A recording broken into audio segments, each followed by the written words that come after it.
For those who find themselves cruising down a certain section of New York Harbor, the Statue of Liberty looms overhead. The 151-foot world-renowned monument was erected in 1886. The name of the sculpture represents a simple idea of American freedom. Yet the statue's history is layered, symbolizing a more nuanced look at society. Sculptor Frédéric Auguste Bartholdi's preliminary sketches of the statue showed her holding a broken chain, perhaps to honor the abolition of slavery in the United States. Ultimately, the chain would be placed at the statue's feet, hard to find and partially hidden by the hem of her robes. Instead of a broken chain, Lady Liberty holds in her arm a tablet engraved in Roman numerals with the date July 4, 1776. This is when the American colonies adopted the Declaration of Independence, asserting their freedom from Great Britain with the claim, "All men are created equal." Yet the United States has a long tradition of creating laws that have discriminated against many of its own citizens, not treating all people as equals. A variety of groups, women, people of color, LGBTQIA+ communities, indigenous communities, and immigrants, for example, have faced unequal treatment over the course of U.S. history.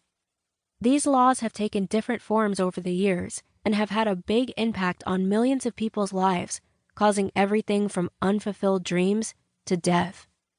These laws have impacted who can make governmental or financial or cultural decisions for the country, shaping our collective experiences.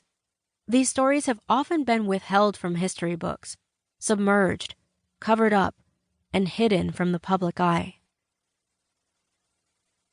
2. A nation of bondage. A more honest assessment of the nation's origins means looking directly at the bondage, the state of being enslaved, of generations of human beings. Slavery became part of the American economy beginning in 1619, when there was just one colony in the land that would later become the United States. A small group of African people from a region that is now known as the country of Angola were captured and brought to an unfamiliar land, with the enslaved population growing significantly over the decades. When the United States was later founded in 1776, slavery was a common practice in America and a huge driving force behind its economy. Even the so-called Founding Fathers, heralded by many for their enlightened views, had enslaved hundreds of people of African descent. In fact, during the Revolutionary War, some of the enslaved fought on the side of the British, who offered them freedom from the bondage of colonists. The system of U.S. slavery was fueled by greed and racism, a concept that says that people who are of African descent should be treated unequally, often terribly, because of the color of our skin. Almost 100 years later, right before the Civil War of 1861 to 65, nearly 4 million people of African descent were enslaved in the United States. The enslaved were forced to live under codes that greatly limited their movement and took away almost all of the rights we now take for granted.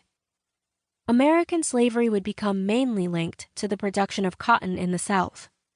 To pick this crop, people of African descent were forced to work in big fields of land known as plantations, now called labor camps by some.